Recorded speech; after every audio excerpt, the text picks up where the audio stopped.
Dapat lang talaga binubugbog ka ng tatay mo dahil may sa demonyo ka.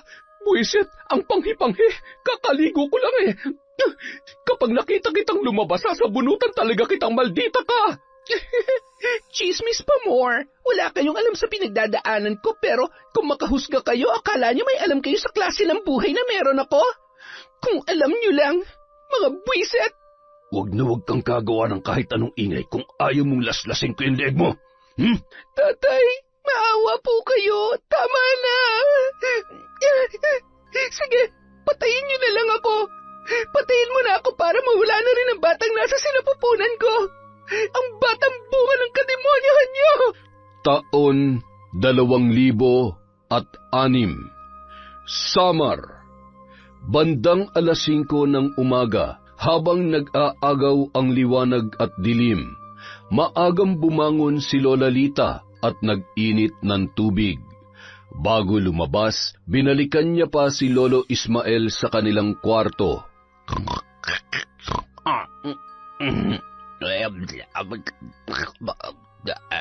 Abat, ano kayong napapanaginipan ng mokong na ito? Siguro'y nambababae ka sa panaginip mo, no? Aray, naman, ang aga-aga mo naman manakit. Bakit ka ba nanghahampas? Kung gusto mo pang tumabi sa akin ay halika, mahiga ka pa rito. Hindi yung magkasalubong na naman yung mga kilay mo na tig-3 piraso na lamang. Tigilan mo nga ako, Ismael. Kaya ayaw na ayaw kitang pinatatambay sa tindahan dahil malamang kung sino-sinong babae ang sinisipat mo. At pati sa panaginip mo ay pinagpapantasyahan mo pa. Ano ba sinasabi mo dyan? Hindi totoo yan. Ano ka ba naman, Lita? Kung kailan naman tayo tumanda ng ganito ay ngayon ka pa naging selosa. Ay, kahit marami maganda at sexy dyan ay... siguradong hindi naman sila papatol sa akin. Ay, ganon, ha? Asa na yung bulis tambo ko? Kaya pala hanggang panaginip ay pinagpapantasya mo na lang kung sino man babae ang sinipat-sipat mo. Bumangon ka ng lintik ka. Bumili ka ng tinapay at asukal at kaping-kape na ako. Ay! Ito na nga, babangon na. Tutupin ko lang muna itong mga ito. Inaantok pa ako. Ganda pa naman ng panaginip ko. Minsan lamang makakamay sa magandang dalagay na udlot pa. Aray, ang kati-kati na naman ng pet ko. Kaya ayaw ko nag-uulam na sardinas at mukhang magnanaknak na naman itong... Habang patuloy sa pagkamot, ay nakakunot noon namang naghihintay sa labas ng kwarto si Lola Lita at nakapamewang pa. Baka gusto mong bilisan dyan. Abay, ano pang kinakamot-kamot mo? Ilang buwan na kitang napapansin na panay ang kamot. Siguro ay hindi ka na naman nagpapalit ng brief mo kaya nangangati ka na. Wala ito. May nakapasok lang na langgam. Akin na yung pambili. Huwag ka na masyadong maingay at natutulog pa si Bimbo. Puyat pa naman yun. Madaling araw na nung umuwi. Ayan. Ayusin mo ang pagbili. 1/4 na asukal, tsaka tinapay. Samahan mo na rin ng konting bilis at makapagdating mo ay malamig na itong inilit kong tubig. Matapos yon, agad na kinuha ni Lola Lita ang walis tingting, lumabas sa bahay at sinundan ng tingin ang noon ay papalabas niyang asawa sa tarangkahan na si Lolo Ismael. Nagsimula na siyang magwalis sa harap ng kanilang bahay. Habang nagwawalis, mula sa di kalayuan, may naririnig siyang iyak na natitiyak niyang nagmumula sa kapitbahay nila na si Kaloy. Napatanaw pa siya sa kinaroroonan ng bahay noon.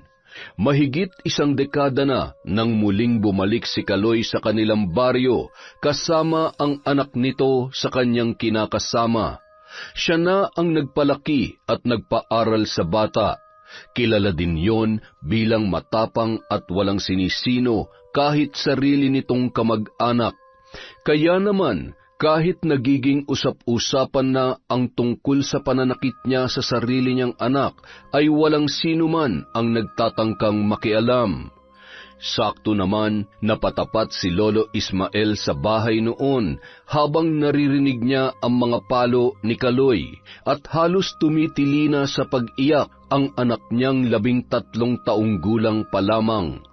Dahan-dahan niyang inihakbang ang kanyang mga paa at pilit na pinakikinggan ang sinasabi ng lalaki sa anak nitong si Ella. Napakatigas ng ulo mo. Hanggat nandito ka sa poder ko, ako ang susundin mo. Sa susunod na hindi ka sumunod sa gusto ko, mapapatay talaga kita. Pareho lang kayo ng nanay mo, mga walang kwenta. Tay, tama na po. Tama na. Huwag kang lalabas ng bahay, ha? Sa oras na suwayin mo pa ako, ibibiting kita ng patiwarik. Nanginginig ang tuhod na nakasuksok sa sulok at patuloy sa paghikbi si Ella. Kitang-kita niya ang nanlilisik na mata ng kanyang tatay Kaloy habang iniinda ang mga latay sa iba't ibang parte ng kanyang katawan. Opo, hindi na po, tay. Hindi na po. Samantala, bigla namang binilisan ni Lolo Ismael ang paglalakad habang umiiling-iling. Nakaramdam siya ng labis na awa para sa dalagita mula ng maliit pa lamang, halos araw-araw na pinagmamalupitan yon ng kanyang ama. Wari nila, kay Ella ibinubuhos ni Kaloy ang galit niya sa ina ng bata. Nang makarating sa tindahan si Lolo Ismael, agad naman nakiusisa ang tindero dahil rinig doon ang pagpupumalahaw ni Ella at ang galit na boses ni Kaloy.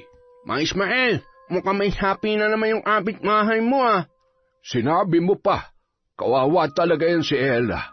Hindi na lumaki dahil sa bugbog at palo ng Kaloy na yan. Ay, dapat kasi nung pa in-report niya sa DSWD. Sabagay, nakakatakot kalabanin si Mang Kaloy kung sarili niyang anak nasasaktan niya. Paano pa kaya yung ibang tao na magsusumbong? Totoo yan. Binata pa lamang yan ay kinatatakutan na yan dito. Sarili niyang kapatid at pinsan ay muntik na nga niya mapatay, kaya walang nangangahas na magsumbong.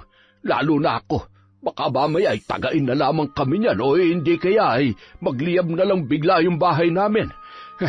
O siya, pabili nga ako ng... Ano po yan? Ano nga ba yung pinabibili ni Lita? Nakalimutan ko tuloy. Siguro ay maglalaba yun. Isang bareta ng sabong panlaba at kape. Ano pa ba? Ay, okay na siguro yan. Babalik na lang ako kung may nakalimutan ako. Eto ang bayad. Matapos mailagay sa supot ang kanyang pinamili, agad nang lumakad ang matanda pabalik sa kanilang bahay. Nakasalubong niya pa si Mang Kaloy na nakayuko at bitbit ang bag na gamit sa pagkakarpintero. Nagkatitigan pa sila ni Lolo Ismael, sabay yumuko na lamang at nagpatay mali siya ang matanda. Pakinig niya ang kalabog ng kanyang dibdib nung mga oras na yon. Lagi rin kasing dala noon ang kanyang malaking kaluban. Kilalang matapang at walang inaatrasan si Kaloy. Lalong naging mas bantog yon maging sa mga karatig lugar nang minsang mapabalita na nakapatay ng aswang. Umuwi kasi yon kasama ang kanyang kinakasama na ipinagbubuntis pa lamang si Ella. Bagamat buntis ay natipuhan yon ng aswang na matagal na ring nambibiktima maging sa iba pang lugar. Mapangahas na pumasok yon sa bahay, kaya naman napuruhan ni Kaloy gamit ang kanyang itak. Kinaumagahan, isang matandang babae na pinaghihinalaang aswang ang napabalitang patay dahil sa napakarami noong sugat. Para masigurong hindi na sila mababalikan ng mga kalahi noon, ay agad din nilisan ni Kaloy ang baryo kasama ang kanyang kinakasama. Bumalik lamang yon nang tuluyan na siyang hiwalayan ng nanay ni Ella at nagpas siyang doon na permanenteng manirahan kasama ang kanilang anak. Samantala, napakamot ulo na si Lola Lita sa kahihintay sa kanyang asawa. Nakapamewang yon at sumandal sa may tarangkahan, nakatanaw sa naglalakad na si Lolo Ismael at palingon-lingon sa bahay ni Mang Kaloy. Ang aga-aga ay talagang pinaiinit ng gurang na to ang ulo ko, ah. Hoy! Baka gusto mong bilisan ang paglalakad at malamig na yung tubig. Kahit kailan talaga, inuuna mo pa ang pagiging tsismoso mo. Binilisan na lamang ni Lolo Ismael ang kanyang hakbang at pangising-ising lumapit sa kanyang asawa. Huwag ka na magalit dyan, baka tumanda yung itsura mo. Yan na yung pinabili mo. Bareta at kape, anong gagawin ko sa mga ito? Tatamis ba yung kape mo kapag nilagyan ko ng sabong panlaba, ha? Napakabobo mo talagang utusan. Aray ko, masakit. Huwag ka na magalit. Ibabalik ko na lamang. Ibabalik? Tapos anong oras ka na naman makakauwi? Yan ang problema sa iyo eh. Kapag napapakwento ka na, nawawala na sa isip mo ang bibilhin mo. Ulyanin ka na talaga. Ay naku, nang gigigil ako sa iyo. Napapakamot ulo namang bumangon si Bimbo para usisain kung bakit nag-iingay na naman ang kanyang Lola Lita. Lola, ano po ba't ang aga-agay napakaingay nyo naman? Ano pa nga ba? Itong lola mo kahit kailan ay hindi na tumama sa inutos ko. Tingnan mo ito, apo. Ang sabi ko'y bumili ng tinapay at asukal. Ang binili ay bareta.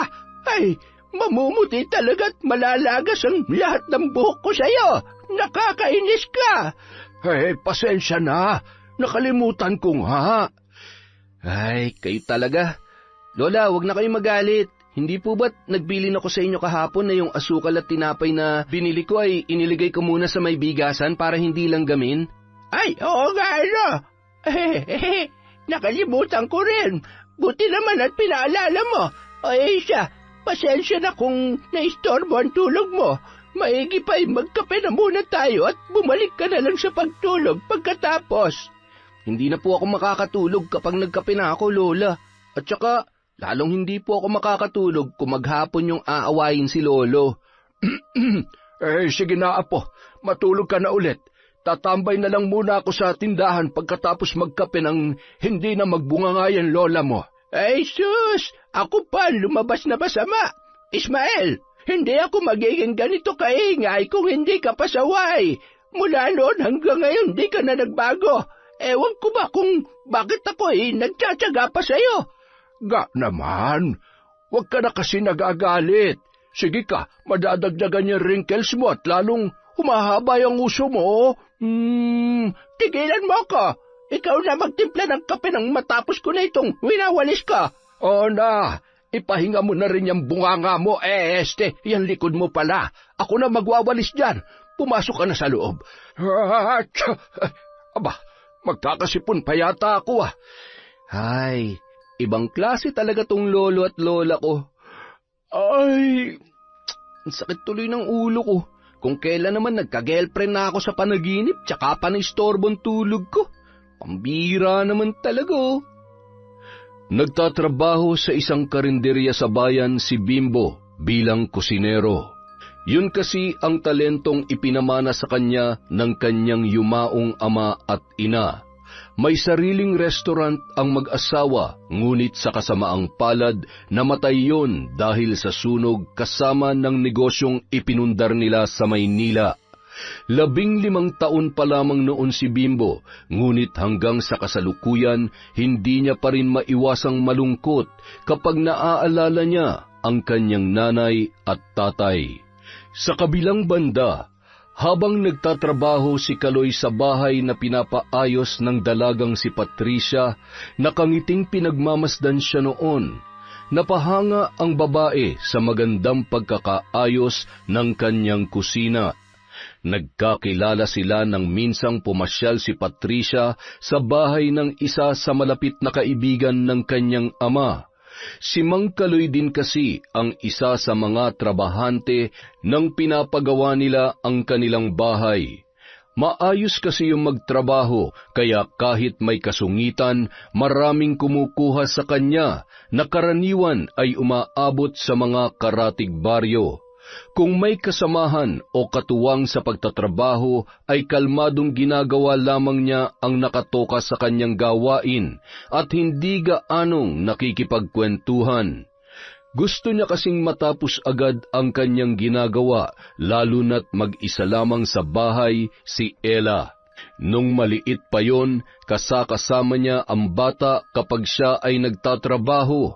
Nagdadala lamang siya ng bigas at duyan na tutulugan ng kanyang anak. Kapag wala namang trabaho, taniman ng gulay at nyugan ang kanyang pinagkakaabalahan. Kinuha ni Patricia ang isang pitsil ng tubig at baso sa kusina at tinawag si Mang Kaloy. Kaloy, uminom ka muna ng tubig. Kanina ka pa nagtatrabaho dyan, siguradong nauuhaw ka na. Agad namang lumapit si Kaloy sa babae. Salamat, Patricia. Grabe, ang init ngayon. Mas lalo tuloy sumasakit ang ulo ko. Bakit? May lagnat ka ba? Masama bang pakiramdam mo? Ay, wala. Masyado ko naman maalalahanin. Ay, sumasakit lang ang ulo ko sa dami ng iniisip, tapos dumagdag pa ang pasaway kong anak na saksakan ng tigas ng ulo. Yung anak mong si Ella? Bakit? Mukha naman siya mabait ah. Mukha lang anghel yon, pero habang tumatagal ay nagiging pasaway na at lakwatsera. Alam mo, nagsisisi nga ako na pinag-aral ko ang batang yun eh. Sa halip na maging masunurin, natuto pang sumagot-sagot sa akin. Baka naman nangangatwiran lang. Anak ko lang siya, at kung ano sabihin ko, dapat sinusunod niya.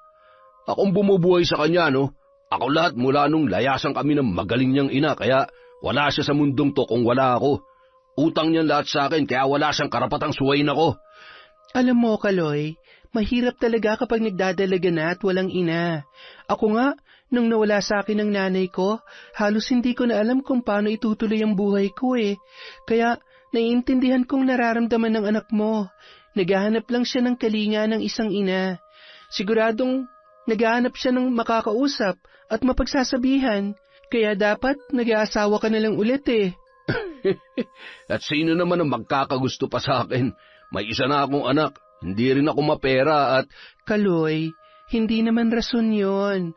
Alam mo, minsan, kailangan lang talasan natin ang pakiramdam natin at buksan natin na maayos ang mga mata natin para makita ang hinahanap natin.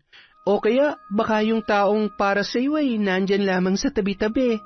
Napakaswerte nga ng babaeng mamahalin mo eh dahil marunong ka sa buhay, masipag, mabait, kaya ang totoo niyan, ang gaan-gaan ng loob ko sa'yo. Hinawakan ni Patricia ang muka ng lalaki. Halos hindi makapagsalita si Kaloy, lalo na nang marahang hagkanyon ni Patricia. Malay mo, kaya ka pala iniwan ng kasintahan mo noon dahil akong babaeng nakalaan para sa'yo. Matagal ko na ring hinintay na makatagpo ng katulad mo. At ngayon nandito ka na. Hindi na kita pakakawalan pa, Kaloy. Sa kabilang banda, palingon-lingon si Atoy bago lumusot sa tarangkahan ng bahay ni Ella. Pagkatapos ay sumilip muna siya sa awang ng pinto at siniguro na wala doon si Mang Kaloy. Ella? Ella, nandyan ka ba? Naririnig mo ba ako? Nang marinig ni Ella ang boses ng kanyang kaibigan, agad siyang bumangon at dahan-dahan na naglakad papunta sa may pintuan. Atoy, anong ginagawa mo rito? Hindi ka rin pumasok? Recess naman, kaya tumakas muna ako. Doon ako dumaan sa may likod ng classroom natin. Nag-alala kasi ako sa iyo eh. Ano ba nangyari? Pinalo ka na naman ba ng tatay mo? Oo. Hindi naman nabago yon. Hindi ko alam kung kailan ulit ako makakapasok. Nagalit siya dahil ginabi ako ng uwi. Ayaw niya maniwala na gumawa lamang tayo ng project. Kaya ayun, mula kagabi hanggang kaninang umaga, pinalo-palo niya ako. Baka hindi na ako makapasok pa, Atoy.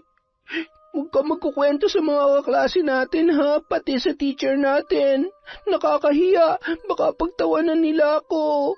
Huwag ka mag-alala. Wala naman akong ibang pagsasabihan. Ay, napakasama talaga ng ugali ng tatay mo. Huwag ka mag-alala. Kapag nakapagtapos na ako at gumanda ang buhay ko, itatakas kita dito at hindi na tayo magpapakita sa tatay mo. Hindi ka na niya masasaktan. Oh, ito nga pala, bumili ako ng suman. Sa'yo na lang yan, baka hindi ka pa kumakain. Inilusot yun ni Atoy sa maliit na awang para maibigay sa kanyang kaibigan na si Ella. Alis na ako ha, huwag ka mag-alala. Kung hindi ka pa makakapasok bukas, babalikan ulit kita. Huwag ka nang umiyak at sundin mo na lang muna ang tatay mo para hindi ka na niya masaktan. Kahit ano sabihin niya, huwag mo na lang sagutin, ha? Maawa ka dyan sa katawan mo. Puro ka na lang pasa at latay. Ay. O sige na, babay na, Ella. Kainin mo na agad yung suman at uminom ka na maraming tubig. Salamat, Atoy. Umalis ka na at baka mapagalitan ka pa ng teacher natin. Agad nang lumusot si Atoy sa bakod at tumakbo papunta sa kanilang eskwelahan. 2 babae naman noon ang napadaan at nakakita sa binatilyo. Ayun! Kaya naman pala nabubugbog ng ama dahil may taglay na kalandian. Siguro kung ano-anong milagrong ginagawa ng mga yan. Oo nga, kay babata pa ay masyado na mapupusok. Ay, Sus Mariosep! Nakasilip naman sa may bintana si Ella habang kumakain ng suman at pinagmamasdan ang 2 babae. Bahagya niyang naririnig ang pagbubulong-bulungan ng mga yon. Mga tsismoso talaga. Wala na kayong ginawa kundi gumawa ng kwento at makialam sa buhay ng iba. Teka.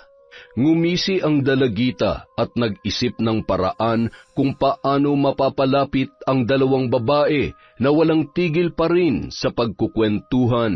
Ang sakit! Tulong! Tulungan niyo po ako!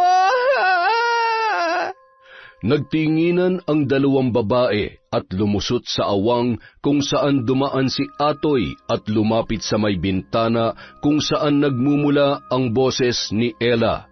Kinuha ng dalaginding ang arinola na ginagamit nila sa gabi dahil nasa labas ng bahay ang kanilang CR. Binuksan niya yon at tinitigan, sabay na pangiwi sa panghi ng laman noon. Habang tinatawag ng 2 babae ang kanyang pangalan at pilit na sinisilip siya sa bintana, ay ibinuhos niya ang ihi sa 2. Halos masuka at nagsisigaw ang mga yon sa labas, habang nagpipigil naman ng tawa si Ella na nasa loob ng kanilang bahay. Dapat lang talagang pinubugbog ka ng tatay mo dahil may sa demonyo ka. Buisit ang panghi-panghi. Kakaligo ko lang eh. Ay, kapag nakita kitang lumabas, sasabunutan kitang maldita ka. Chismis pa more. Wala kayong alam sa pinagdadaanan ko, pero kayo patong kung husgahan ako, parang alam nyo kung anong klaseng buhay meron ako. Kung alam nyo lang, ay, mga biset. Makalipas ang ilang araw, napapansin ni Ella ang tila pagbabago ng kanyang ama. Pinayagan siya nung pumasok at binigyan pa siya ng baon. Gabi na rin kung umuwi yon at pagdating ay natutulog na, bagay na ikinatuwa naman ng dalaga. Naikwento niya ang bagay na yon sa kanyang matalik na kaibigan na si Atoy habang sila ay papauwi galing sa kanilang eskwelahan. Alam mo, Atoy, sana tuloy-tuloy ng pagiging masayahin ni tatay.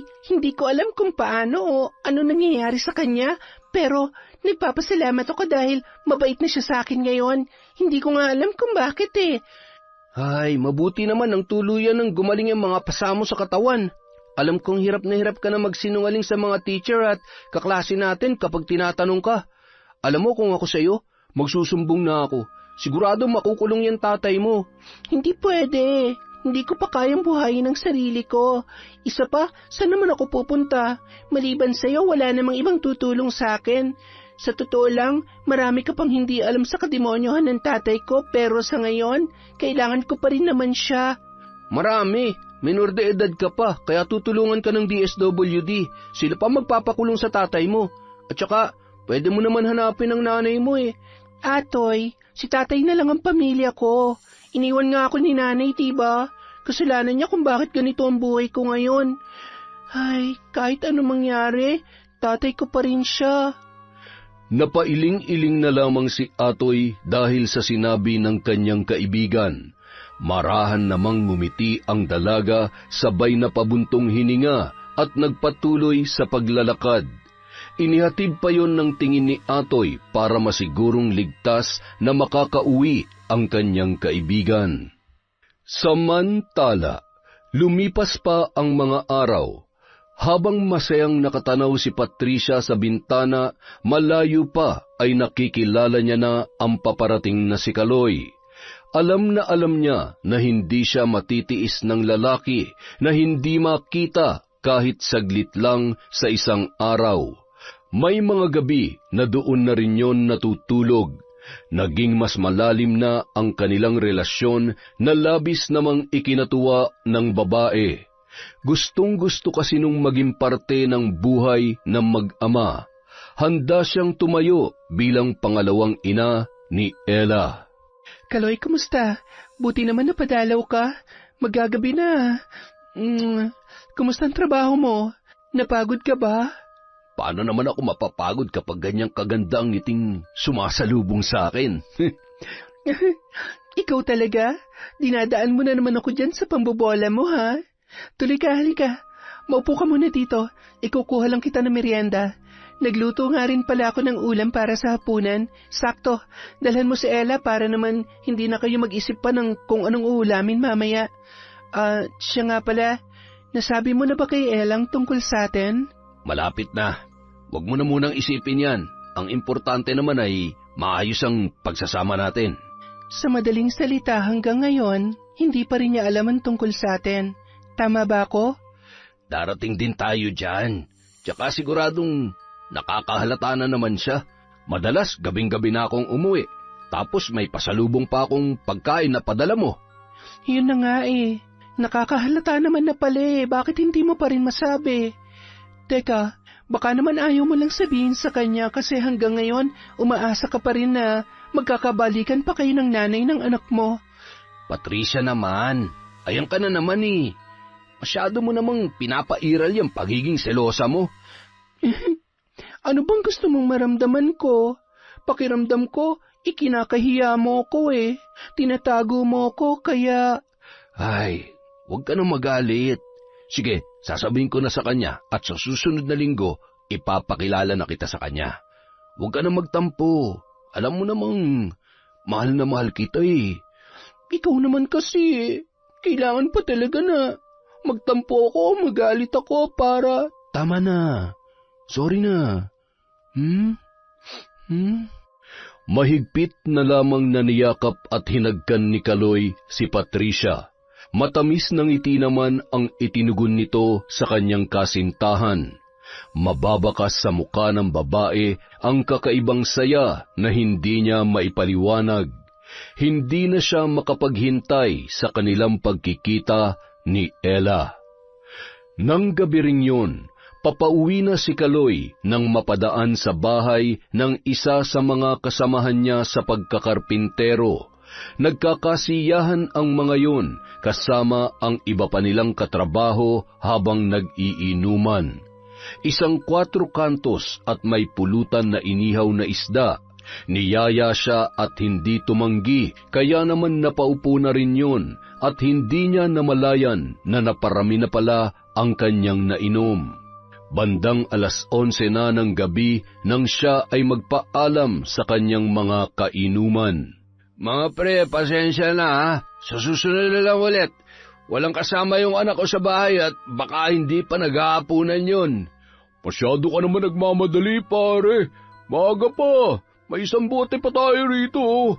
Ay, kung sa bagay, mukhang sanay na sanay ka naman na minabadali mo ang lahat. Si Patricia nga, nakuha mo agad eh. Bigla na lamang nagpanting ang tenga noon at kinwelyuhan ang isa sa kanyang mga kainuman. Piliin mong tatarantaduhin mo ha. Hindi mo ako kilala. Sa susunod, kung ganyan pa rin kabastos ang bunganga mo, ni isa, wala sa ngipin mo matitira. Ultimo yung bulok na bagang mo. Kinuha ang kanyang bitbit at inayos ang kaluban ng kanyang itak.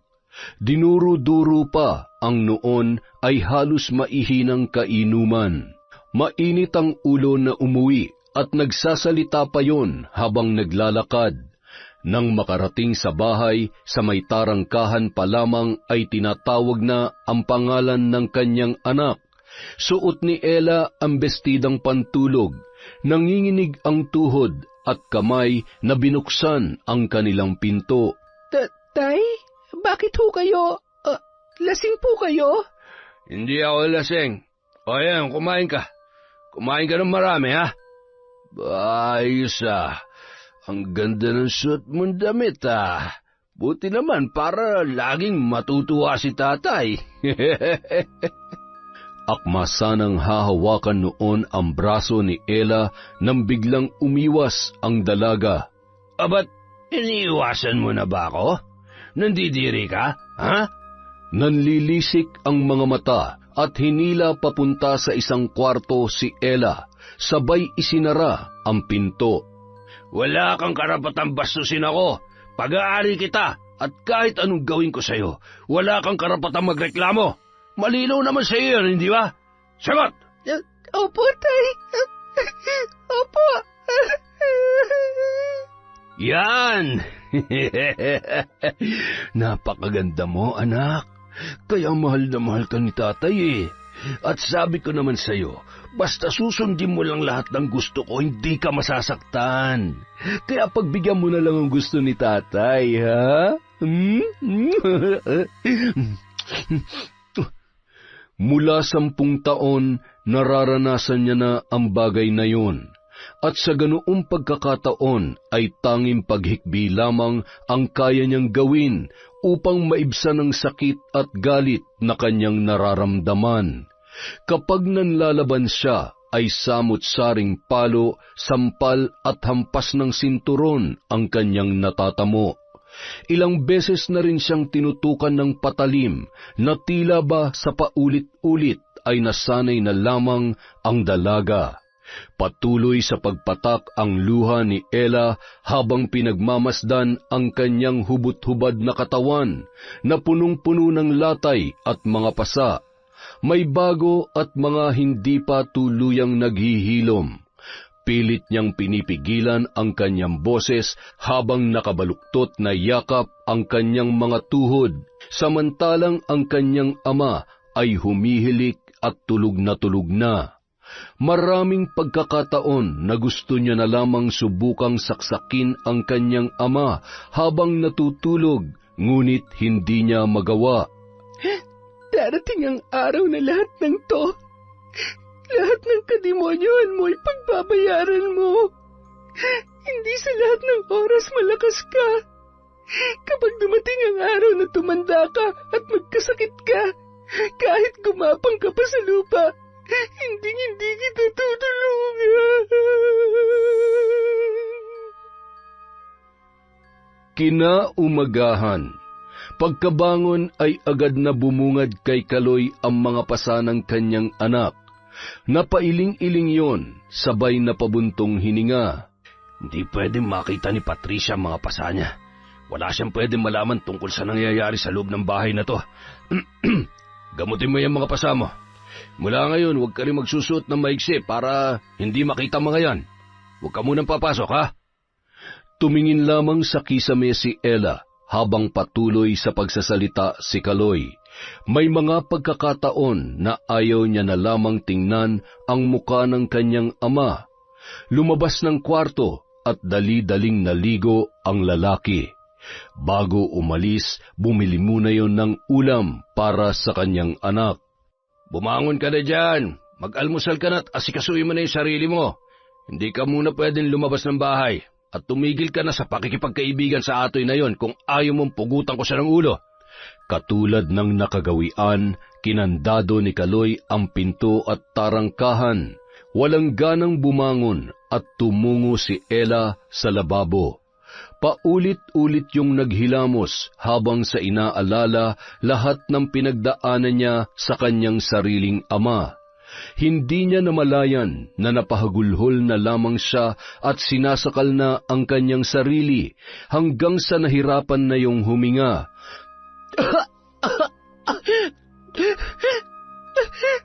Ayoko na. Pagod na ako sa impyernong bahay na to. Samantala, habang nagkakape ang mag-asawang sina Lola Lita at Ismael, pati na rin ang apo nilang si Bimbo, may kung anong tinatanaw si Lolo Ismael habang hawak ng kanyang kanang kamay ang tasa at ang kaliwang kamay ay kinakamot ang kanyang puwet. Lo, ano ba yan? Ano ba yung lagi niyong kinakamot? Kailan ba naman tumigil sa pagkakamot yan, lolo mo? Kaya wag kang magkakamaling gamitin ang sabon niya kung ayaw mo magkaroon ng mapa ng Pilipinas yung put mo. Kay sus, kaya pala nagtataka ako kung bakit minsan may bigla na lamang tumutubong buni dito sa tagiliran ko. Ikaw palang salarin, lo? Ano magagawa ko? Halos 1 taon ko nang ginagamot ito. Habang tumatagal ay lalong lumalaki at... wala namang amoy pero saksakan ng kati. Lintik ka! Kapag ako nahawa niyan ay palalayasin kita rito. Ayan, mag-aaway na naman kayo.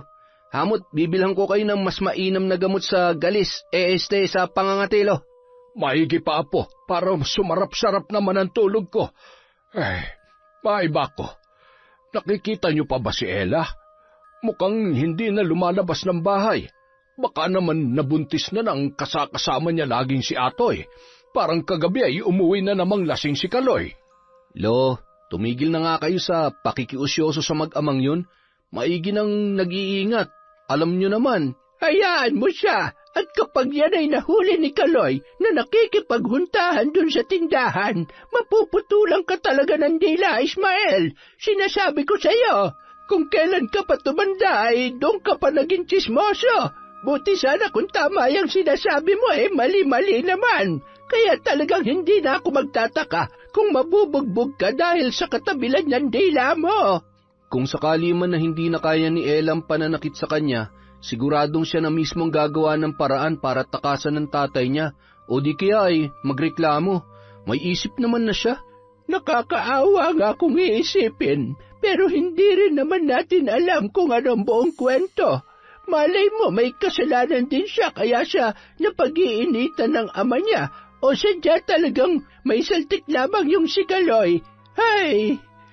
Ang nakakatakot, kung may iba pang kalokohang ginagawa yang si Kaloy kay Ella.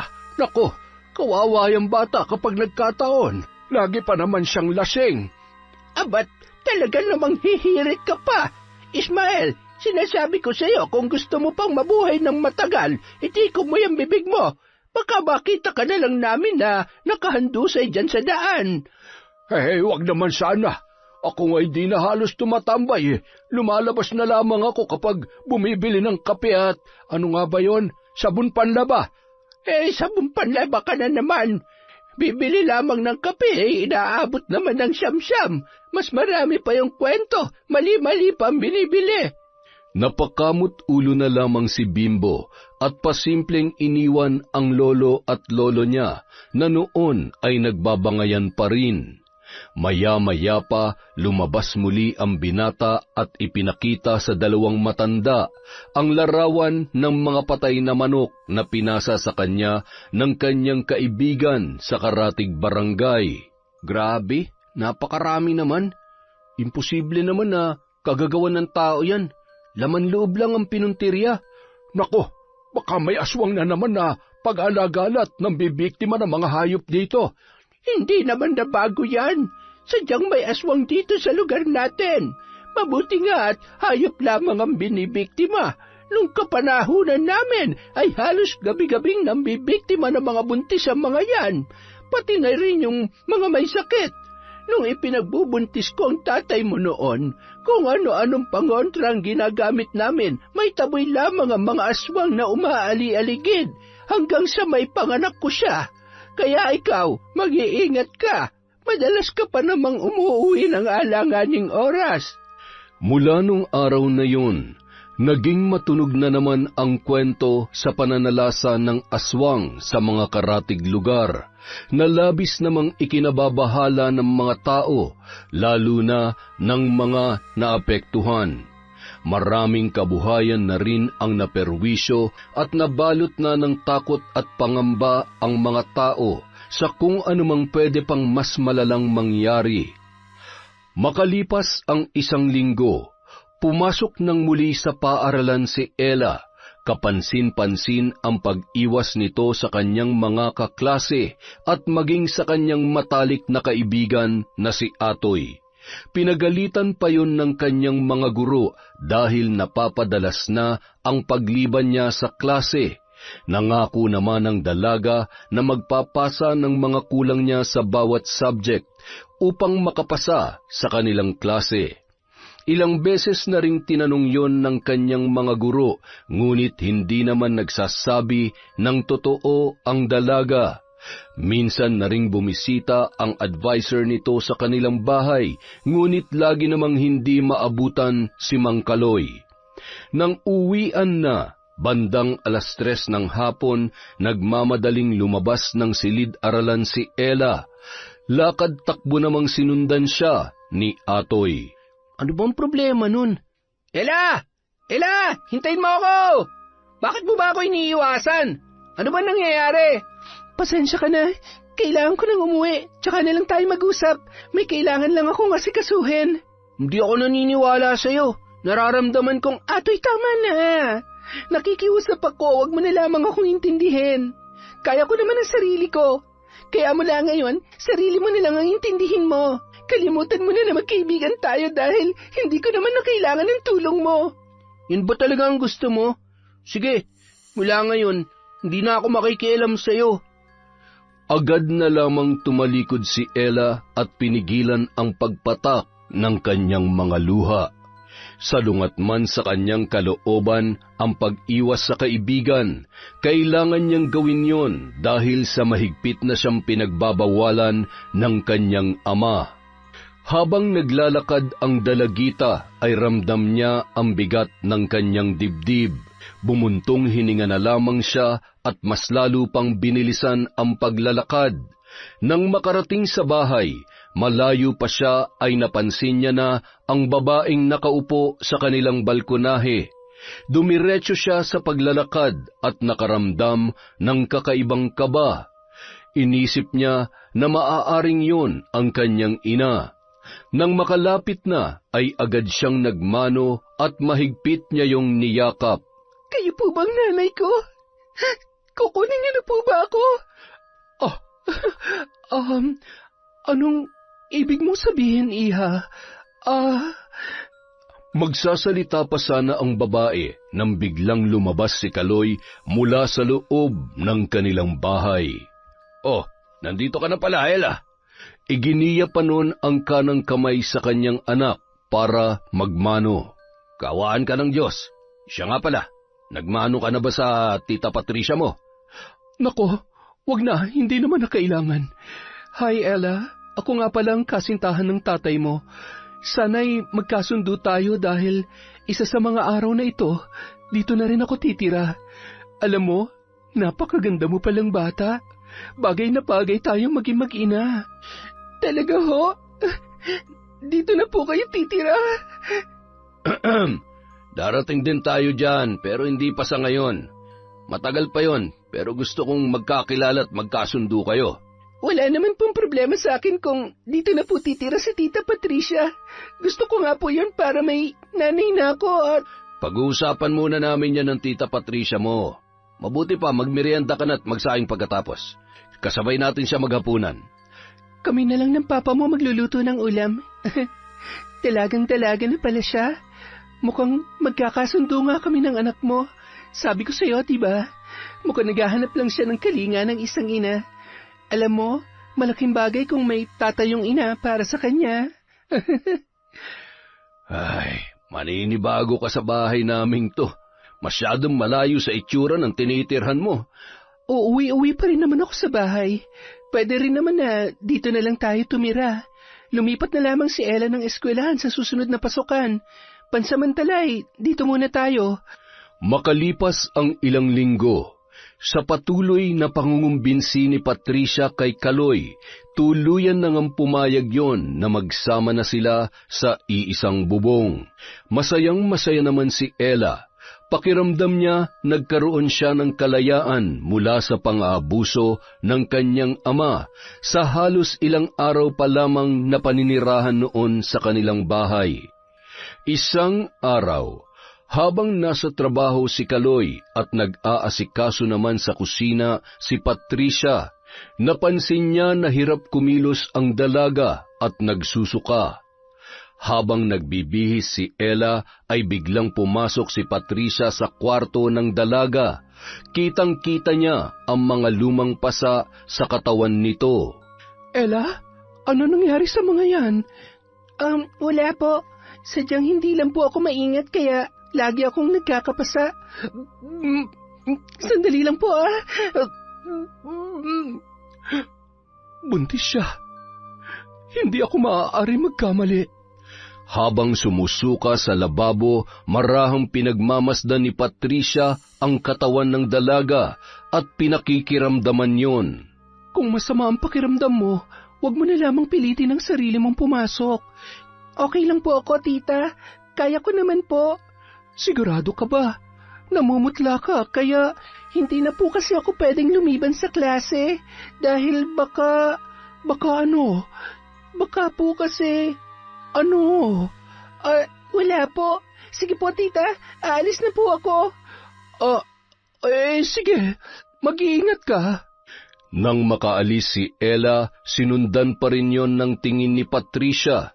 Tumingin siya sa kawalan, sabay matamis na ngumiti at napailing-iling.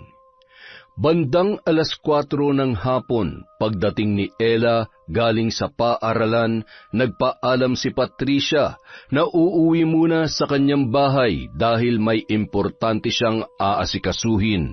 Tita, huwag na po kayong umuwi. Dito na lamang po kayo, o kaya naman po, isama niyo na lang po ako. Pero nandito naman ang tatay Kaloy mo. Siguradong pauwi na rin yon. Teka, may problema ba? Alam mo, ilang beses ko na rin napapansin na parang naiilang ka at takot ka sa tatay mo. Mayroon ka bang gustong sabihin sa akin? Bigla namang napahawak sa ulo at naduwal si Ella nung mga sandaling yon. Muntik na sanang matumba ang dalaga, ngunit agad naman siyang nasalo ng kanyang tita Patricia. Diyos ko namang bata ka, ano ba talaga nangyayari? Magsabi ka nga ng totoo, buntis ka ba? Hindi ko po alam pero mahigit 1 buwan na po akong hindi dinadatnan. Posible ngang buntis ka. Kung sakali man, sino ang tatay ng batang yan? Meron ka bang boyfriend? Tita, si tatay po. Si tatay po ang may gawa nito sa akin. Tita, tulungan niyo po ako. Nakikiusap ako. Natatakot po ako. Baka kung ano pong gawin niya sa akin kapag nalaman niya na sinabi ko sa inyo ang totoo. Paulit-ulit po akong pinagsamantalahan ni tatay at sinasaktan. Ay, Diyos ko! Bakit hinayaan mo pang umabot sa ganito? Tahan na! Huwag ka mag-alala. Gagawa ko ng paraan para matakasan mo ang kahayupan ng tatay mo. Hindi ko akalain na kaya niyang gawin to sa sarili niyang anak.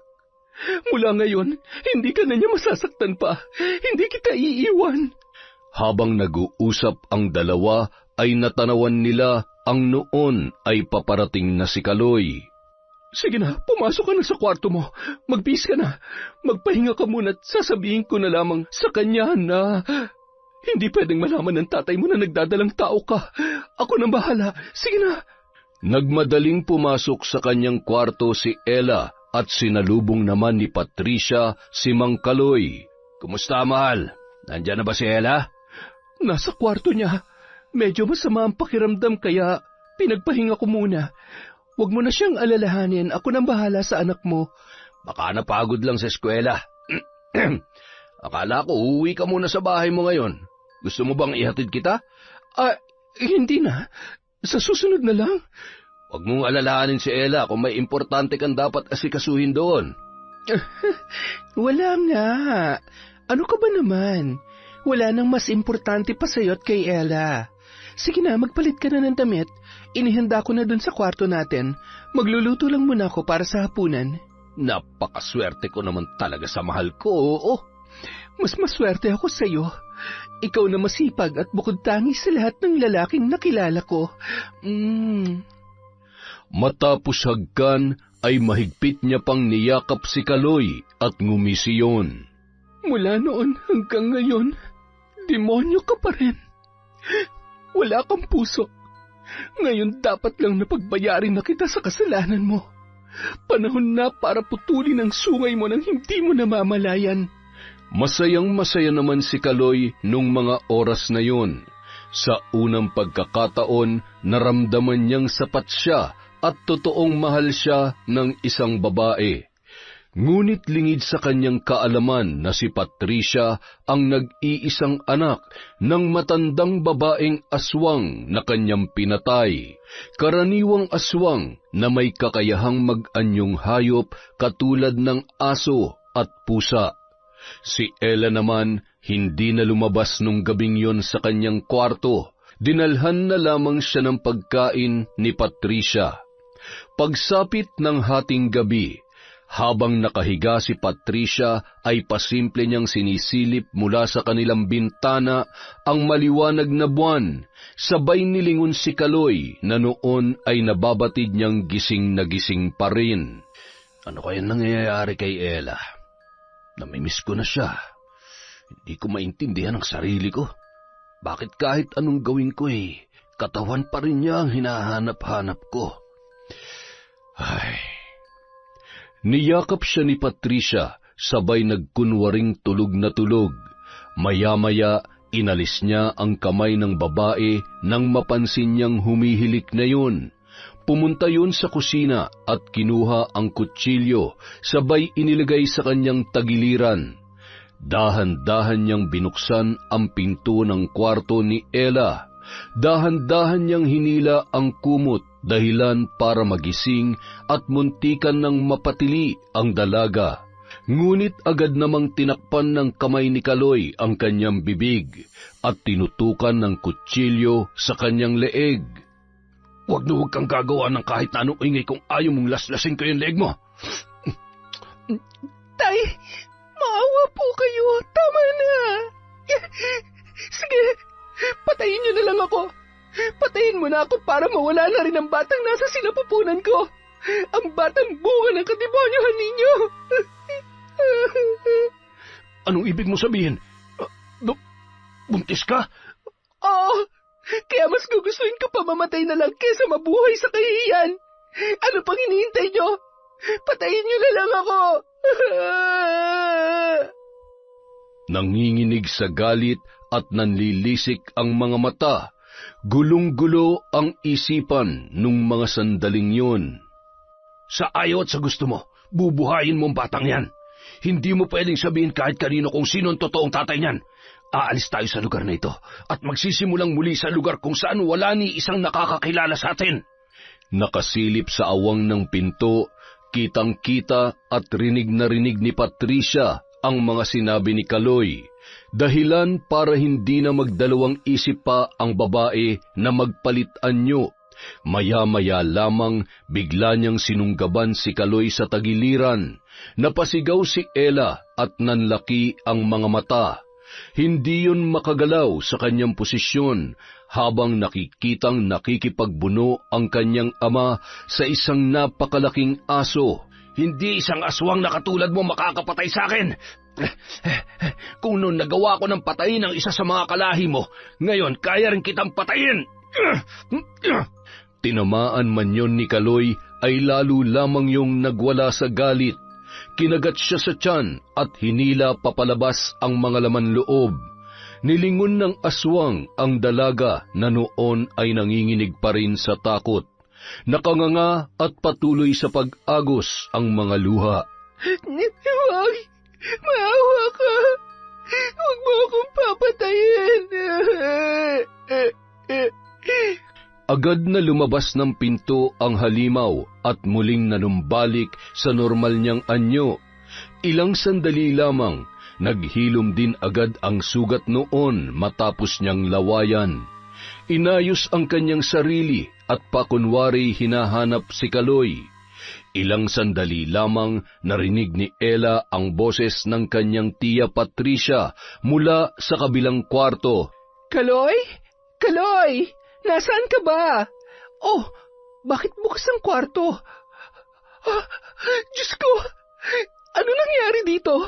Ella, ano nangyari? Mahigpit na niyakap noon ang patuloy na humihikbing si Ella. Shh! Huwag ka nang umiyak. Patawarin mo ako. Hindi ko alam. Masyadong mahimbing ang tulog ko at pagising ko napansin kong wala sa tabi kong tatay mo kaya kinabahan ako at naisipan kong puntahan ka dito. Ano nangyari? Tita, may aswang. Malaking aso at nakakatakot siya. Hindi ko po alam kung bakit parang galit na galit siya kay tatay. Pero paano kung balikan niya ako? Paano kung akong gusto niyang biktimahin dahil sa batang nasa sinapupunan ko? Huminahon ka. Ang mahalaga sa ngayon ay ligtas ka. Baka kailangan lang mangyari to dahil sobra-sobra ng ginagawa niya sa'yo. Kailangan nating humingi ng tulong sa mga kapitbahay. Sandali lang ha. Dito ka lang muna. Lumabas ng bahay at nagsisigaw si Patricia para humingi ng saklolo. Tulong! Tulungan niyo kami! Sakto namang nagpapahangin sa labas ng bahay si Lolo Ismael. Hindi yun makatulog sa labis na pangangati ng kanyang puwet. Napatakbo yun papunta sa bahay ni Mang Kaloy, sabay na palunuklaway nang makita ang nakasuot pantulog na si Patricia na noon ay animoy takot na takot. Manong, tulungan niyo po kami! Tulungan niyo po si Kaloy! Sinugod po kami ng aswang! Wala na ho siya! Ay, Sus Mariosep, sandali lamang at gigisingin ko yung apo ko. Papupuntahin ko siya sa barangay para makahingi ng saklolo. Lakad takbo yung umuwi at binulabog sa pagkakatulog sina Bimbo at Lola Lita. Bilisan mo, Bimbo, pumunta ka sa barangay hall. Siguradong naroon ang mga tanod o kung sino mang mahihingan mo ng tulong.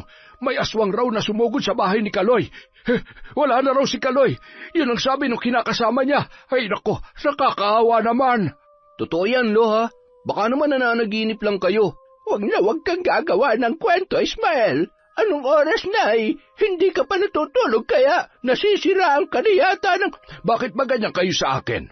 Lahat na lamang ba ng sasabihin ko at gagawin ko ay mali para sa inyo? Oo, naging sakit ko na ang pagiging mali-mali. Pero sana naman, kahit ngayon lang ay paniwalaan niyo ako. Kung ayaw ninyo maniwala, di wag. Ako na lamang ang pupunta sa... Lo, ako na. Baka kumapano pa kayo. Kung totoo nga may pag-alagalang aswang. Sa lalim ng sugat nyo dyan sa likod ng puwet nyo siguradong... Aray, wag mo nang dagdagan ang sama ng loob ng lolo mo. Minsan lang naman niya mag-inarte, pagbigyan mo na, gabing-gabi na. Lakad na, bilis! Halika't, samahan mo ko sa bahay ni Kaloy para makita mismo ng mga mata ko kung totoo nga yan chismis mo. Lumakad sila patungo sa kapitbahay at sumama rin muna si Bimbo para masigurong totoo ang sinasabi ni Lolo Ismael.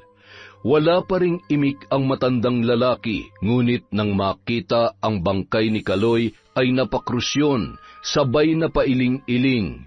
Maya-maya pa, nagsidatingan na ang mga tanod kasama ang iba pang opisyal ng barangay para rumesponde. Yun ang tumulong para maisaayos ang bangkay ng lalaking biktima. Nabalot naman ng takot at samut-saring opinyon ang mga tao sa baryong yun. Makalipas ang isang araw, matapos mailibing si Mang Kaloy, sigurado ko, binalikan lamang si Kaloy ng kalahi ng aswang na pinatay niya noon. Siya lang naman ang sinaktan at yung dalawa niyang kasama sa bahay ay ligtas naman. Maaaring tama nga yung sinasabi mo. Baka ginantihan lamang siya. Pero kailangan pa rin natin mag-ingat. Baka mamaya ay mamihasa ang aswang at mambiktima pa ulit. Mahirap na. Buti na lamang at mabait ang kinakasama niya. Kita niyo naman kung gaano niya inaalagaan si Ella. Lakas ng loob ng batang yan. Hindi ko man lamang nakitang umiyak ng inilibingan tatay niya. Paano naman ho iiyak Alam niyo naman ho kung paano siya binubugbog ng tatay niya nung nabubuhay pa. Baka nga nagpasalamat pa yan eh. Okay siya, napahaba ng kwentuhan natin. Teka, ano nga ba yung pinabibili ni Mrs.? Patay, nakalimutan ko na naman. Siya, babalik na lamang ako kaysa bumili na naman ako ng hindi ako sigurado. At tiyak na magagalit na naman ang napakakalmado kong asawa. Nako, Mang Ismael, sa araw-araw na ginawa ng Diyos, pagchichismis lang naman talaga ang hindi niya nakakalimutan. Samantala. Ano? Masakit pa rin ba ang sikmura mo? Opo, tita. Wala na rin ho halos akong may suka. Mukhang hindi na po talaga ako makakapagtapos ng pag-aaral dahil sa lagay ko ngayon. Bakit naman hindi? Huwag ka mag-alala. Kakausapin ko yung advisor mo. Magtatapos ka. 1 buwan na lang naman. At saka, hindi pa naman nila mapapansin ang tiyan mo. Hanggang kailan ko po itatago ang katotohanan sa mga tao? Ano na lang ang sasabihin nila sa akin kapag nalaman nila na nabuntis ako ng tatay ko? Hindi ko po alam kung bakit kailangan kong pagdaanan to, tita. Huwag kang panghinaan ng loob. Alam mo kasi, ako naniniwala ako na lahat ng nangyayari merong magandang dahilan. Alam mo ba dati, nung namatay yung nanay ko, nagdadalang tao rin ako noon sa unang kasintahan ko. Tinalikuran niya ako kaya wala akong ibang pagkukuhaan kundi si nanay lang. Kaya lang iniwan niya pa rin ako. Wala akong mapuntahan. Nagpatalo ako sa lungkot at galit dahil doon nawala rin yung batang nasa sinapupunan ko. Yun ang pinakamasakit na parte ng buhay ko, Ella. Kaya ikaw, alam ko marami pang magagandang bagay na mangyayari sa'yo. May kapalit ang lahat ng sakit at hirap na pinagdadaanan natin. Inihahanda lang tayo ng pagkakataon para sa mas magagandang bagay. Salamat po, tita. Salamat po dahil kahit hindi niyo naman talaga ako kaano-ano, itinuturing niyo akong tunay na anak.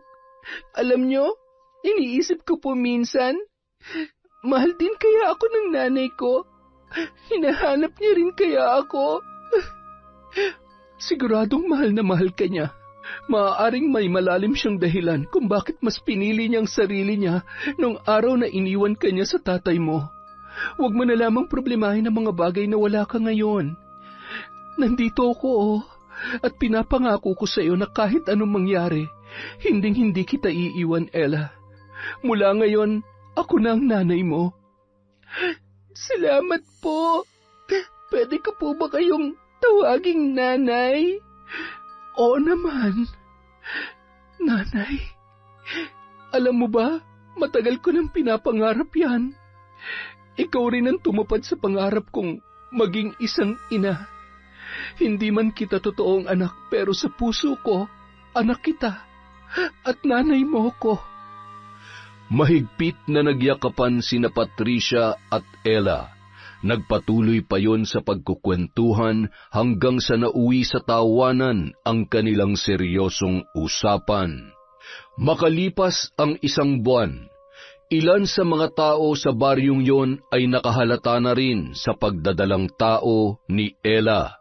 Samut-saring panghusga ang natanggap niya, ngunit sa pagkakataong yon ay handa na siyang harapin ang kahit na ano pang marinig at sabihin ng ibang tao sa kanya. Hindi nagkulang sa suporta at pagpapalakas ng loob ang kanyang kinikilalang ina na si Patricia. Isang gabi, bandang 12:00 na noon, pauwi si Bimbo mula sa kanyang trabaho. Isang malaking asong kulay itim ang nakita niyang sumuot sa bakod ng bahay ni Ella. Sinundan niya yon ng tingin at laking gulat niya nang makita ang pagpapalit anyo noon bilang isang normal na tao. Kumaripas siya ng takbo at halos masira ang kanilang pinto sa lakas ng kanyang pagkakakalampag. Lolo! Lola! Buksan niyo to! Ismael! Bumangon ka na! Nandiyan na nga po mo! Bilisan mo! Masakit ang likod ko at ayaw ko nang bumangon. Sabi ng bumangon ka eh. Aray ko, bakit ka ba nananakit? Ay, babangon na nga eh. Kamot ulo at tila pasuray-suray pang naglakad si Lolo patungo sa pintuan. Nagkamot na naman ng puwet nang maramdaman ang labis na pangangati. Sabay inamoy-amoy niya pa yon bago binuksan ang pintuan. Bimbo! Hoy! Abat, gumising ka! Ay, napano ang batang ito? Ay, lintik ang panghi! No, lasing ka ba? Bakit ka umihi sa salawal mo? Nang marinig yon ni Lola Lita, masakit man ang kanyang likod ay napilitan niyong bumangon. Tinulungan niya pa si Lolo Ismael na buhatin ang kanilang apo, papunta sa may sala at inasikaso yon hanggang sa magkamalay. Lola, salamat sa Diyos at buhay pa ako. Ano ba nangyari sa'yo? Hindi ka naman na may anak. Bakit nahihi ka sa salawal at nawalan ka pa ng malay? Lola, alam ko na po kung sino yung aswang. Yung aswang na pumatay kay Mang Kaloy. Anong ibig mong sabihin, Apo? Si Patricia ho ang aswang. Yung nanay-nanayan ni Ella. Nakita ko kanina yung aso tapos pumasok dun sa bakod at pagdating sa balkonahe nakita ko naging tao yun. Si Patricia yun. Hindi ako maaari magkamali, Lola. Huminahon ka. Hinga. Ay, Diyos ko naman. Anong motibo niya para patayin si Kaloy? At kung siya nga ang aswang na pumatay, bakit patuloy niyang inaalagaan si Ella? Hindi kaya totoong tsismis na buntis si Ella? Baka yun ang dahilan niya kaya nagpapanggap siyang mabait.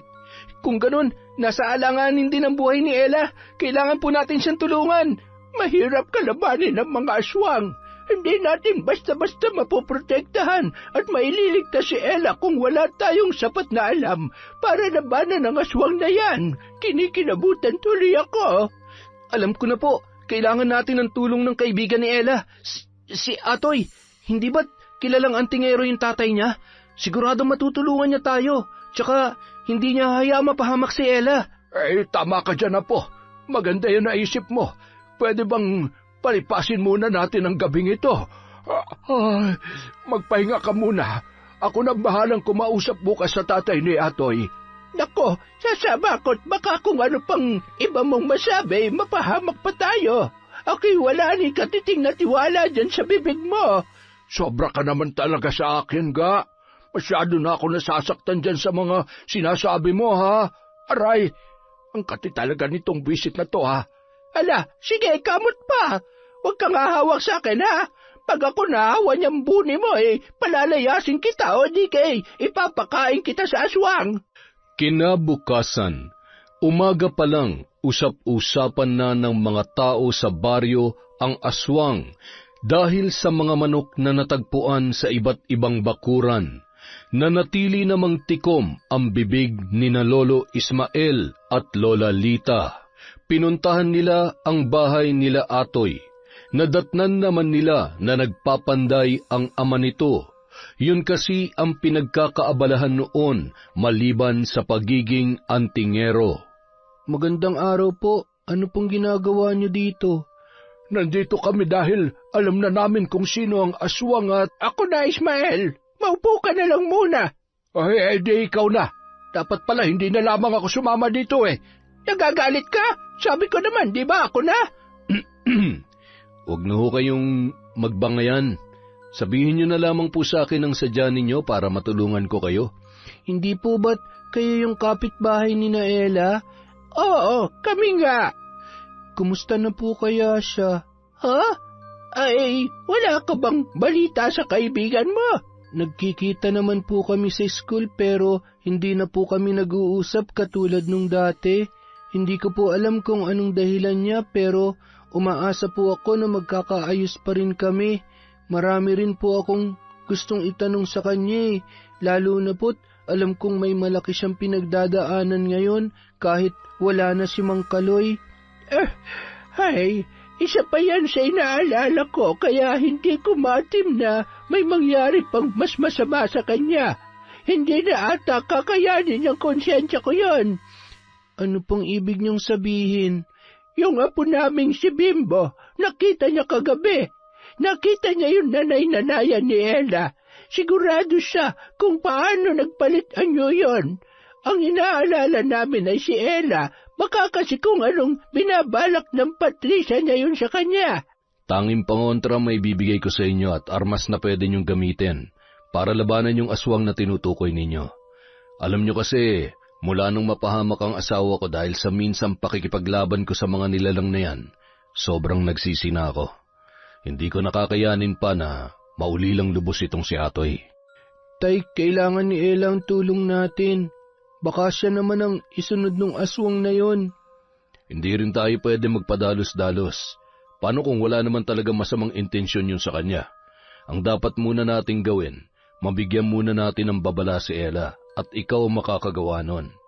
Bigyan mo rin siya ng pangontra para masigurong ligtas siya at hindi siya masasaktan ng nanay-nanayan niya. Kayo naman ho, bilang proteksyon at kung sakaling magkagipitan, magagamit niyo ho itong punyal na ito. Isa ho ito sa mainam na panlaban sa aswang.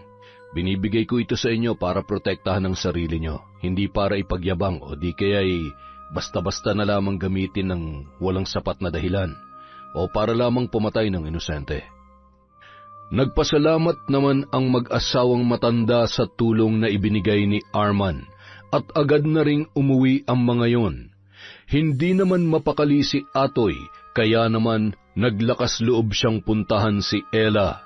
Sakto naman, wala doon si Patricia dahil namili yon sa bayan. Atoy, anong ginagawa mo dito? Alam kong ayaw mo na akong makausap pero kahit ngayon lang, makinig ka sa akin. Kalimutan na natin ang mga nangyari noon. Pasensya na.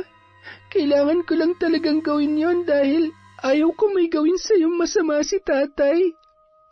Alam kong alam mo na kung anong ginawa niya sa akin, maliban sa alam mong sinasaktan niya ako. Alam ko naman ang lahat. Hindi ko lang maintindihan kung bakit inilihim mo sa akin ang bagay na yon.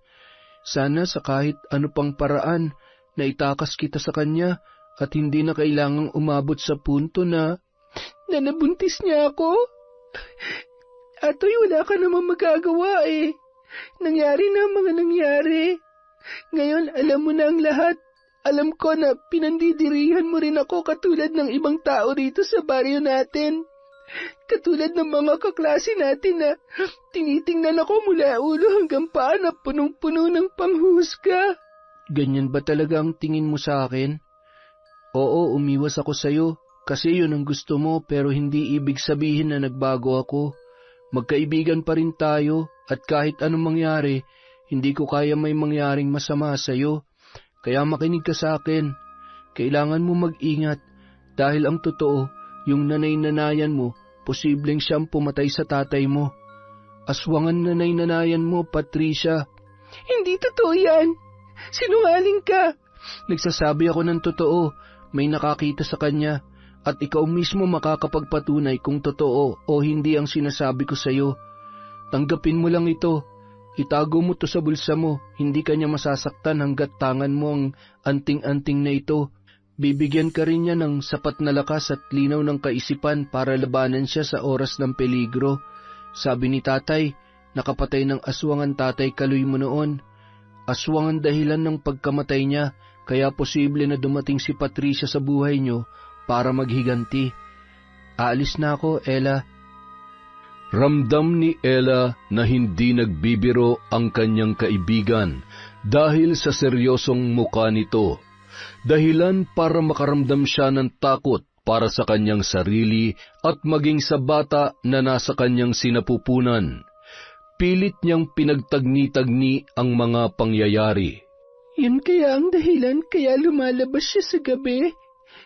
Kaya sobrang tabang niya magluto at kapag ako nagluluto, hindi siya sumasabay sa akin sa pagkain. Diyos ko, huwag naman po sana. Lahat na lang ba ng taong mahal ko, tatraidorin ako? Nang makabalik si Patricia sa bahay ay nagtataka yun dahil hindi lumalabas ng kwarto si Ella. Hindi rin siya mapakali dahil pakiramdam niya ay napakainit na para siyang sinisilaban. Hindi na yun nakatiis at pagkatapos niya magluto ay kinatok niya ang pinto ng kwarto ni Ella. Ella, anak, lumabas ka na dyan. Hindi ka ba nagugutom? Ay, ano bang gagawin ko? Hindi niya rin pwedeng mahalata na may alam ako. Bahala na. Bakit ba ganito nararamdaman ko? Bakit pakiramdam ko ako pang gumagawa ng mali sa kanya? Bahala na. Basta sa ngayon, hindi ko pwedeng ibigay ang buong tiwala ko sa kanya. Ay. Ilang sandali lamang, lumabas si Ella mula sa kwarto at nagpanggap na lamang siya na medyo masama ang pakiramdam. Hinawakan siya ni Patricia at nagulat yon nang tila ba bigla siyang napaso. Okay lang po ba kayo, Nay? Oo, anak. Okay lamang ako.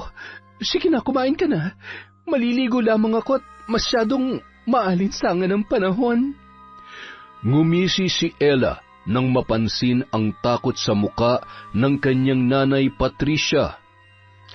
Mukhang mabisa nga ang anting-anting na ito.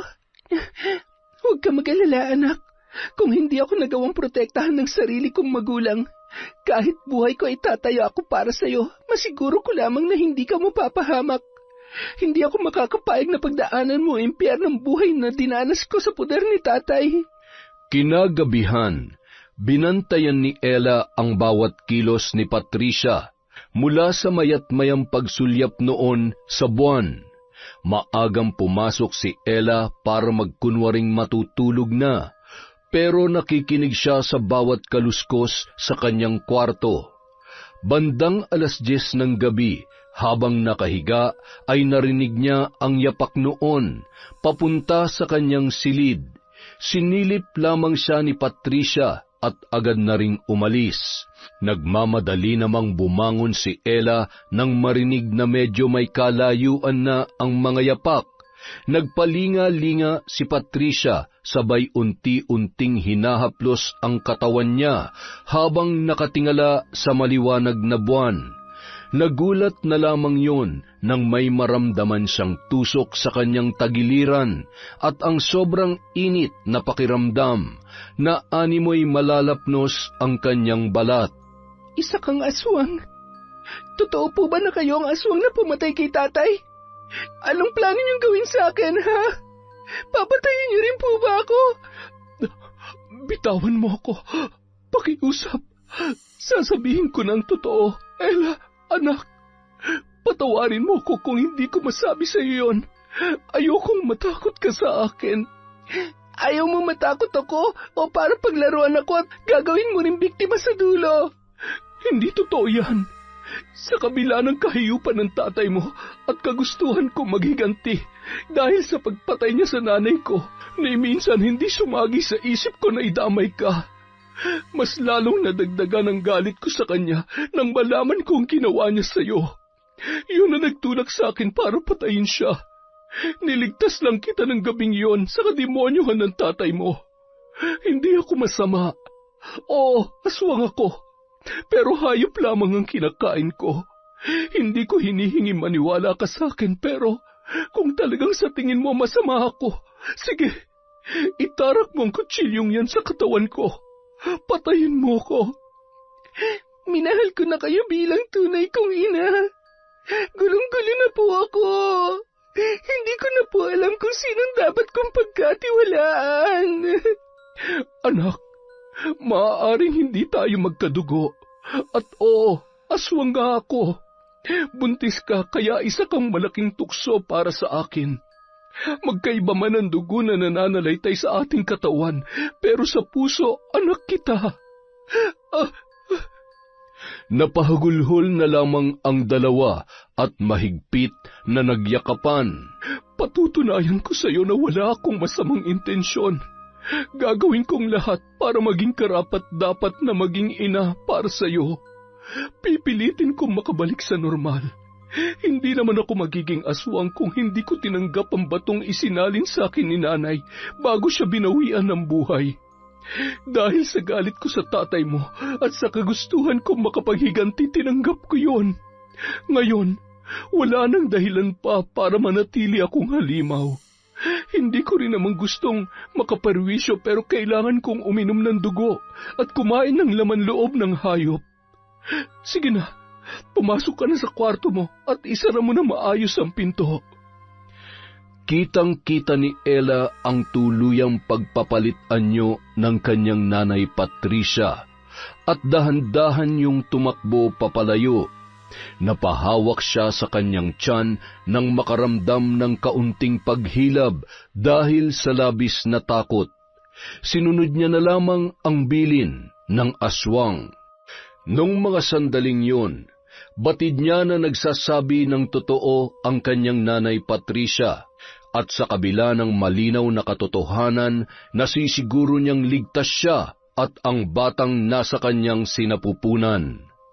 Kinaumagahan, pinuntahan ni Ella si Atoy sa bahay nito.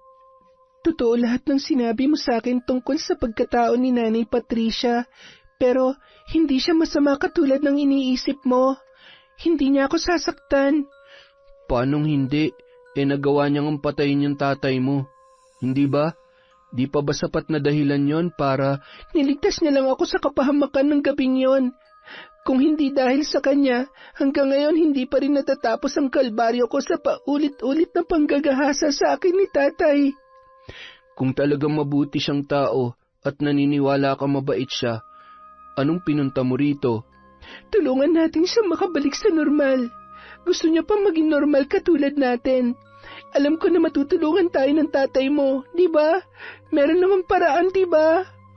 Habang nag-uusap ang dalawa, ay bigla namang lumabas ng bahay si Arman na noon ay nakikinig sa kanilang usapan. Posible naman ang bagay na yan. Basta bukal sa kalooban niya na maging normal ulit at tatalikdan niya ang pagiging aswang. Meron akong kakilala na maaari natin puntahan. Mamayang gabi, kailangan mong makumbinse ang nanay Patricia mo na pumunta dito. Mas ligtas kung dito isasagawa ang ritual, malayo sa mga tao. Ay, sana'y hindi na makarating pa sa ibang taon tungkol sa kanya. Dahil pag nagkataon, hindi lahat ng tao maniniwalang mabuti siya. Ang aswang ay mananatiling halimaw para sa karamihan. Sana'y hindi madulas si Mang Ismael sa mga nakakausap niya sa sentro. Nung araw ding yun, bago sumapit ang dilim, magkasama sina Ella at ang kanyang nanay Patricia na pinuntahan ang bahay nina Atoy. Nadatnan nila doon ang isang albularyo na magiging katuwang ni Arman sa pagsasagawa ng ritual. Ilang sandali pa, matagumpay nilang naibalik sa normal si Patricia, ngunit kailangang manatili yun doon sa loob ng 3 araw dahil sa labis na panghihina ng kanyang katawan. Samantala, kinabukasan, hindi makabangon si Mang Ismael dahil sa inaapoy siya ng lagnat. Halos 2 araw nang hindi nakakatayo at inaatake ng hika ang matandang lalaki. Bimbo, tingnan mo nga ang lagay ng lola mo sa kwarto. 1 araw lang na hindi ko pinayagan na lumabas at tumambay ay nilalagnat na. Sakit niya na talaga yata yan. Kapag hindi makapagchismis ay sumasama ang pakiramdam.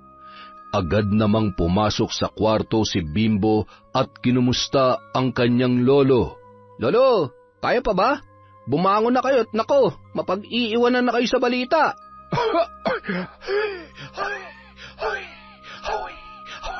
Ano balita?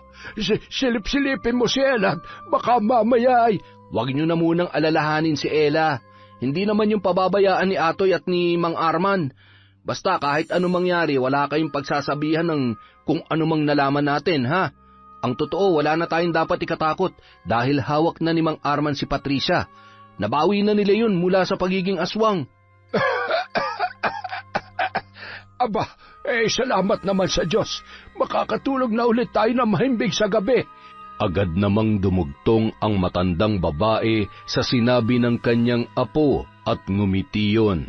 Napapahanga ako ng Patricia na yan, ha? Hindi lahat ay kayang magpakamagulang. Tingnan mo, siya pa pala itong totoong magmamahal at magmamalasakit kay Ella. hindi man siya swerte sa totoo niyang mga magulang, ipinaranas naman yun sa kanya ni Patricia na walang hinihinging kapalit. Makalipas ang ilang taon, nakatira na si Ella at ang anak nito sa bahay ni Patricia. Mas malaki at mas maaliwalas yun. Nag-aaral na rin noon ang dalaga sa kolehiyo sa tulong ng kanyang nanay Patricia. Naku, napakabait naman talaga ng apo ko. Gabi na. Nasaan na kaya ang nanay mo? Ay naku, mukha yatang uulan pa. Kinarga niya ang bata at tumungo sila sa may balkonahe. Napangiti naman yon nang matanaw si Ella na nakaangkas sa motor ni Atoy. Salamat sa paghatid. Mag-iingat ka. Huwag masyadong mabilis ang pagpapatakbo. Tandaan mo, isa lang ang buhay mo. Oo na.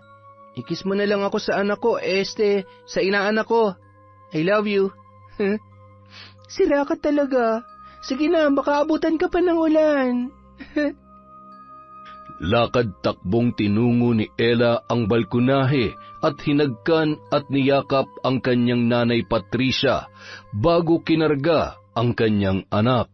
Masayang-masaya ako para sa iyo, anak. Natutuwa ako dahil ang laki ng pinagbago mo. At saka, buti naman at nanumbalik na ang pagkakaibigan niyo ni Atoy. Siya naman po talaga ang naging sandalan ko.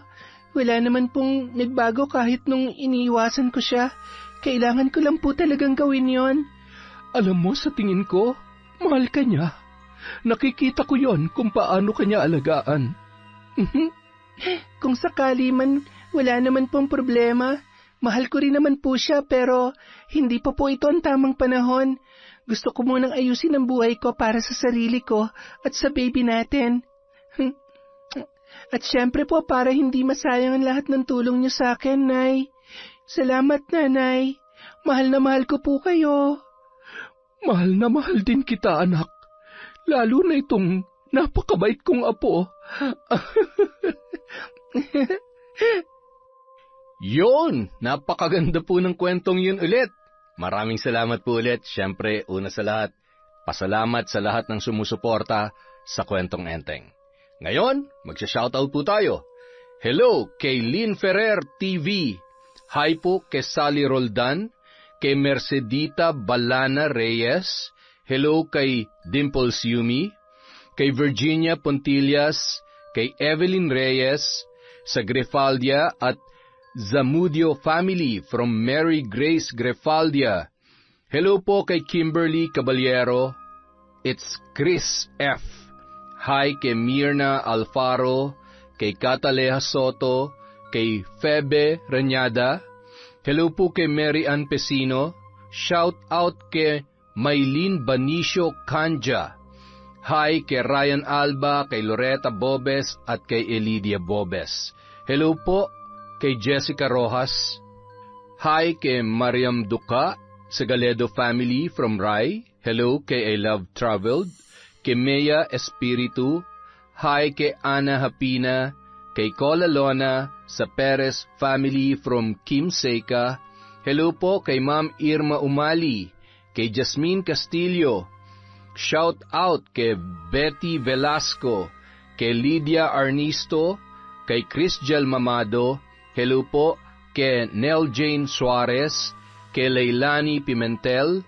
Hi kay Susana Liobrera. Hello kay Isay Diaz, kay Mary Ann Yao. Hello po kay Mercy Dulce. Shout out po kay Margie Banosong, kay Josie Aniban, kay Federico Ganagana, kay Teresita Vergara. Hello po kay Connie Cacalda, kay Ami Arianda, Rowena Dayaw, Ray Buendia at Lucy Buendia. Hello po kay Ronald Bangkilan or Bangilan. Hello kay Janet Cisneros. Shout out kay Lenny De La Cruz, kay Lexi Centeno. Hello rin po kay Renzil John Lorzano. Shout out kay Resel Galope, kay Michelle Andalis, kay Edgardo Fontanilla. Hello po kay Belen Malbas. Shout out kay Kimpoy Feliciano. Rowena Ancheta. Hi kay Manny Maniego, kay Myla Dumalag. Hello po kay Alma Naong, kay Analie Valiega, kay MGS 14. Hello po kay Mel Santarisa, kay May Megs, kay Hondra Delin. Shout out kay Gray Somodio, kay Evangeline Garbin, kay Mary Ann Rivera Padilla from Larry Gumangan. Shout out po kay Abigail Dayaw, kay Seneria Lucero, kay Erlinda Sangco, kay Larcy Siriban. Shout out kay Josephine De Los Trinos, kay Don Guarino, kay Milba Oflas, kay Hiroshi. Hello po kay Cheryl Rebecca, kay Marilyn Nava, kay Carlita Nocerale, kay Mary Worth Artista, kay Minerva Caranog. Shout out kay Luis Mechdas Vlogs, kay Reyna Glenn Panayas from Glenda, Panayas. Hello po kay Nida Moreno. Shout out kay Princess Kayla Martinez, kay Jessie Chancha, kay Chester Jumawan, kay Jasmine Ali, Jocelyn Granada, Reka Jukoy, kay Mr. Ray, kay Michelle, kay Hannah Maylin Sesgundo, kay Alfreda Alano.